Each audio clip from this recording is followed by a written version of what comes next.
Morning. What more do we know about the missile attack on the Crimean bridge?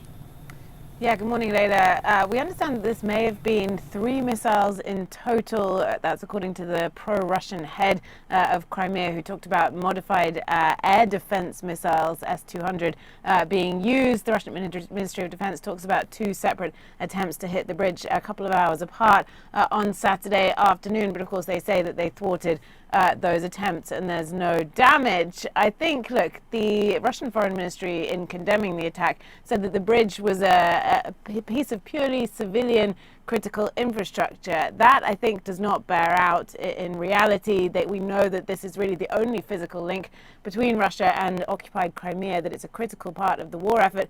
But it's also a critical part of Russia's sort of messaging propaganda strategy, being that only physical link. It symbolizes to the Russian people, legitimizes that annexation the best part of a decade ago. It legitimizes this war. And while Ukraine hasn't said anything about these latest missile strikes, they have claimed responsibility for previous attacks on the bridge, which did cause damage. So I think, look, if this was Ukraine, it's part of sending a message, right? This Rubicon has now been crossed.